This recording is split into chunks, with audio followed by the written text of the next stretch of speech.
احباب گرامی، اللہ رب العالمین کا جتنا بھی شکر ادا کیا جائے وہ کم ہے کہ اس نے اپنی تمام تر مخلوقات میں سے حضرت انسان کو اپنی کتاب کا وارث بنایا۔ اللہ کی مخلوقات کتنی ہیں، کتنے اس کے لشکر ہیں، یہ وہی جانتا ہے، اور کوئی نہیں جانتا کہ کون کون کائنات کی وسعتوں میں ہے، یا زمین کی گہرائیوں میں ہے، یا سمندر کے اندھیروں میں ہے۔ وہ ایک اکیلا رب واحد جانتا ہے کہ کون کون کہاں کہاں ہے اور کس کس حال میں ہے۔ یہ اس کا علم ہے کہ وہ سب کو جانتا ہے، لیکن ہم پر اس کا یہ خاص فضل ہے کہ اس نے ہمیں انسان بنایا ہے، اور انسانوں میں سے پھر بالخصوص مسلمانوں پر اس کا سب سے بڑا فضل یہ ہے کہ ان کو محمد الرسول اللہ صلی اللہ علیہ وسلم کی امت میں پیدا کیا ہے۔ ہمیں وہ امت بنایا ہے جو سب سے آخر پر آئے ہیں، لیکن سب سے پہلے جنت کے اندر جائیں گے۔ ترمذی میں آتا ہے، رسول اللہ صلی اللہ علیہ وسلم فرماتے ہیں جنت کے اندر جو لوگ داخل کیے جائیں گے ان کی ٹوٹل 120 صفیں ہوں گی، ان میں سے میری امت کی 80 صفیں ہوں گی، اور باقی پہلے جتنے لوگ گزرے ہیں وہ 40 صفوں میں ہوں گے۔ اور اللہ کے رسول صلی اللہ علیہ وسلم کا یہ فرمان بھی ہے کہ میں نے خواب میں دیکھا یا معراج کے موقع پر دیکھا۔ اللہ کے رسول صلی اللہ علیہ وسلم یہ فرماتے ہیں کہ میں نے یہ دیکھا کہ کتنے ہی نبی آئے، ان کے ساتھ ایک آدمی تھا ان کی امت میں سے، یا 2 آدمی تھے، اور کتنے نبی ایسے تھے جن کے ساتھ کوئی بھی نہ تھا۔ پوری امت کی کافر رہی، کوئی ایک بھی ایمان نہیں لایا۔ پھر میں نے آسمان کے کنارے پر دیکھا تو مجھے لوگوں کا ایک بڑا ہجوم نظر آیا، تو میں نے خیال کیا کہ یہ میری امت ہے، تو مجھے کہا گیا نہیں، یہ آپ کی امت نہیں ہے، بلکہ یہ موسیٰ علیہ السلام کی امت ہے۔ اور وہ آسمان کا ایک بہت بڑا حصہ تھا جس پر وہ سارے لوگ حاوی تھے۔ تو پھر آپ علیہ السلام سے پوچھا گیا، اے اللہ کے رسول پھر ہم کتنے ہوں گے، ہم جنت کے اندر کتنے ہوں گے؟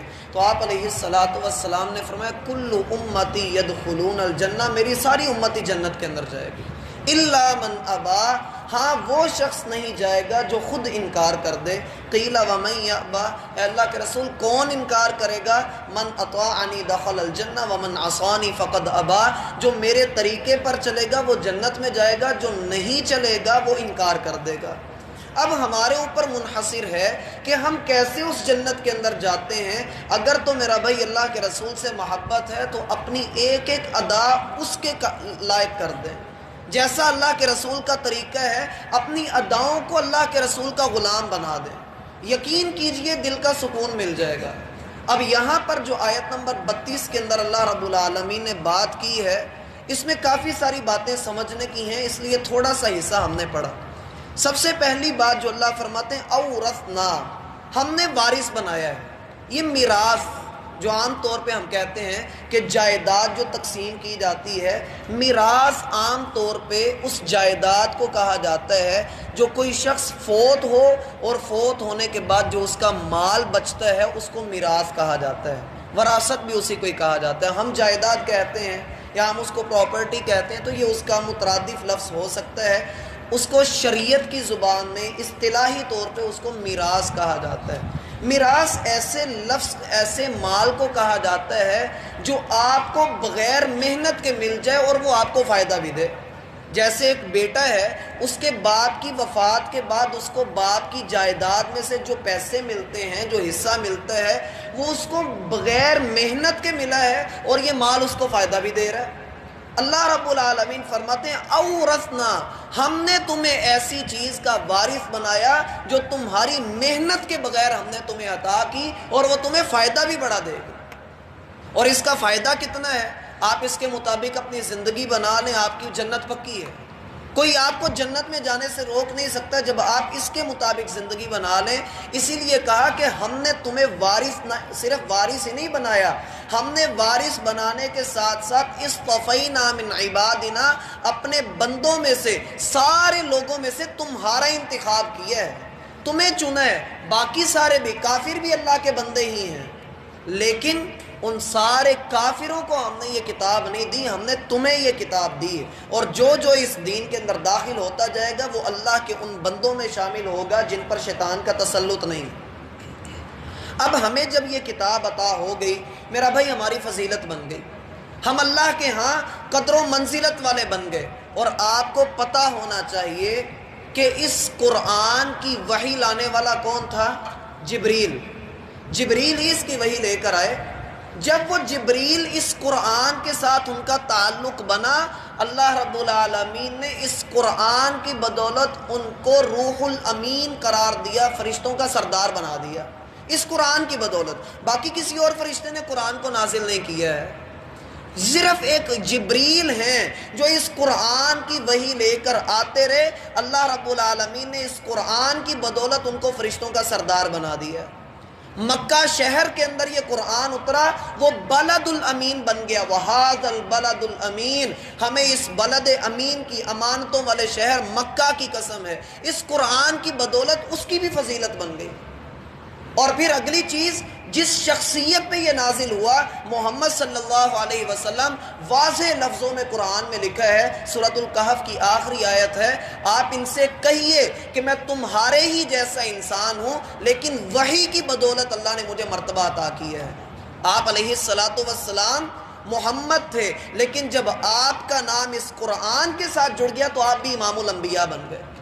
دنیا کی سرداری، لوگوں کی سرداری، نبوت، رسالت آپ کو عطا ہو گئی اس قرآن کی بدولت۔ اور پھر اس سے بھی بڑھ کر یہ قرآن جس مہینے کے اندر نازل ہوا، رمضان کا مہینہ، وہ سارے مہینوں سے افضل بن گیا۔ شہر رمضان الذی انزل فیہ القرآن، یہ رمضان کا مہینہ ہے جس میں ہم نے قرآن کو نازل کیا۔ اور پھر جس رات میں یہ قرآن نازل ہوا وہ لیلۃ القدر ہے، وہ سال بھر کی ساری راتوں میں سب سے بہترین رات بن گئی۔ انا انزلناہ فی لیلۃ القدر، اور لیلۃ القدر خیر من الف شہر، 84 سال کی عبادت سے بھی بہترین رات۔ وجہ کیا ہے کہ جس کا تعلق اس قرآن سے جڑتا گیا وہ فضیلت والا بنتا گیا۔ تو آپ کا کیا خیال ہے، اگر ہم اس قرآن کے ساتھ جڑیں گے کیا ہماری کوئی فضیلت نہیں ہوگی؟ اللہ کی قسم اس سے بڑھ کر فضیلت کوئی نہیں ہے۔ اللہ فرماتے ہیں ہم نے اپنے بندوں کو چنا ہے، اور شکر ادا کریں کہ اللہ نے ہمارا انتخاب کیا ہے۔ اللہ نے ہمارا انتخاب کیا، ہمیں چنا۔ اور بالخصوص آپ سب کو یہ بات بھی بتا دوں، رسول اللہ صلی اللہ علیہ وسلم کے پاس ایک شخص آیا، اس نے آ کر کہا اے اللہ کے رسول، میں آپ کے پاس علم سیکھنے آیا ہوں، دین سیکھنے آیا ہوں۔ آپ علیہ السلام نے فرمایا مرحبا بطالب العلم، طالب علم کا آنا مرحبا ہو، اس کے لیے خوشیاں ہوں، اس کے لیے مبارکیں ہوں۔ پوچھا اللہ کے رسول کس لیے؟ کہا اس لیے کہ جب بندہ اپنے گھر سے علم سیکھنے کے لیے نکلتا ہے، فرشتے اس کی اتنی عظمت کا اقرار کرتے ہیں، اس کی اتنی قدر کرتے ہیں کہ اپنے پر اس کے قدموں میں رکھ دیتے ہیں۔ سمندر کی مچھلیاں اس کے لیے دعا کرتی ہیں۔ میرا بھائی یہ تھوڑی فضیلت نہیں ہے، اس سے بھی بڑھ کر فضیلت کیا ہے؟ اللہ کے رسول فرماتے ہیں فضل العالم علی العابد کا فضلی علی ادناکم، تمہارے ایک عالم کی فضیلت، علم والے کی فضیلت ایک عبادت کرنے والے پر ایسے ہی ہے جیسے محمد الرسول اللہ صلی اللہ علیہ وسلم کی فضیلت ایک عام مسلمان پر، بہت بڑی فضیلت ہے۔ اور پھر تیسری بات جو اس میں ہم پڑھ سکتے ہیں کہ اللہ کے رسول فرماتے ہیں جو بندہ اپنا علم سیکھنے کے لیے گھر سے نکلتا ہے، اللہ رب العالمین اس کا چلنا جنت کے لیے آسان کر دیتے ہیں۔ پھر وہ بندہ جو نکل کر آتا ہے اس نیت کے ساتھ کہ میں علم سیکھوں گا یا سکھاؤں گا، جب وہ واپس اپنے گھر کے اندر جاتا ہے، اللہ کے رسول فرماتے ہیں گویا ایسے ہی ہے جیسے ایک حاجی حج کر کے واپس آیا ہوا ہو اور اس کا حج قبول ہو چکا ہو۔ اورثنا الکتاب الذین اصطفینا من عبادنا، اللہ کا تو بڑا ہی فضل ہے۔ اللہ کا شکر ادا کیجئے جس نے ہمیں اس قرآن کا وارث بنایا ہے، ہمیں اس دین کا وارث بنایا ہے جس دین کے لیے انبیاء کرام نے اپنی جانیں قربان کی ہیں، صحابہ کرام نے داستانیں رقم کی ہیں اس قرآن کو ہم تک پہنچانے کے لیے۔ اللہ کا شکر ادا کرنا چاہیے، علماء کی عزت کریں، اور خود بھی اس قرآن کے ساتھ جب آپ جڑیں گے میرا بھائی، آپ کے قدموں کے نشان چاہے زمین کے اوپر نہ پڑیں، چاہے آپ کے قدموں کی آواز کسی کو سنائی نہ دے، لیکن آپ کا چلنا آسمان کے فرشتوں کو سنایا جاتا ہے۔ کتنے ہی لوگ ایسے ہوتے ہیں جو زمین پر گمنام ہوتے ہیں، جن کو کوئی نہیں جانتا ہوتا، لیکن آسمان پر ان کے نام کی شہرت ہوتی ہے، فرشتے ان کا نام ذکر کرنا اپنے لیے فخر کا باعث سمجھتے ہیں۔ رسول اللہ صلی اللہ علیہ وسلم کا فرمان ہے، بندہ اللہ کی اطاعت کرتا ہے، اللہ کی محبت میں ہوتا ہے، اللہ رب العالمین بھی اس بندے سے محبت کرتے ہیں۔ جبریل کو اللہ بلا کر کہتے ہیں کہ جبریل میں اپنے فلاں بندے سے محبت کرتا ہوں۔ اور میرا بھائی، بندے کی کتنی خوش نصیبی ہے کہ جب اللہ رب العالمین اپنے اس بندے کا نام لے۔ اللہ کی کتنی مخلوقات ہیں، لیکن ساری مخلوقات میں آپ کا نام لیا جائے، میرا نام لیا جائے، کسی کا نام لیا جائے، اس سے بڑھ کر خوش نصیب کوئی نہیں ہے۔ اور نام بھی کون لے رہا ہے؟ جو رب العالمین ہے، جو تمام جہانوں کا رب ہے، اور نام لے کر وہ کہہ کے آ رہا ہے کہ مجھے اس سے محبت ہے۔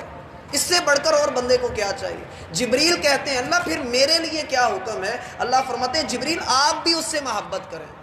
اور یہ کوئی ضعیف روایت نہیں ہے، صحیح بخاری کے اندر یہ روایت موجود ہے اور پکی حدیث ہے۔ جبریل کہتے ہیں اللہ میں بھی اس سے محبت کرتا ہوں۔ پھر جبریل آسمان کے سارے فرشتوں کے پاس آتے ہیں اور ان کو جمع کر کے کہتے ہیں یا اہل السماء، اے آسمان والو، اللہ اپنے اس بندے سے محبت کرتا ہے، جبریل بھی اس بندے سے محبت کرتے ہیں، لہٰذا تم سب بھی اس سے محبت کرو۔ سارے فرشتے اس سے محبت کرتے ہیں۔ پھر لوگوں نے پوچھا اللہ کے رسول اس کی نشانی کوئی؟ کہا یوضع لہ القبول، اس کے لیے زمین کے اندر بھی عزتیں رکھ دی جاتی ہیں، اس سے لوگ بھی محبت کرنا شروع کر دیتے ہیں۔ اس لیے میرا بھائی اس دین کے ساتھ جڑیے، اللہ کی قسم بڑی محبتیں، بڑی عزتیں، بڑے شرف، بڑی کرامتیں اللہ رب العالمین آپ کے سامنے واضح کر دے گا۔ اللہ میرا اور آپ کا حامی و ناصر۔ سبحانک اللہم و بحمدک۔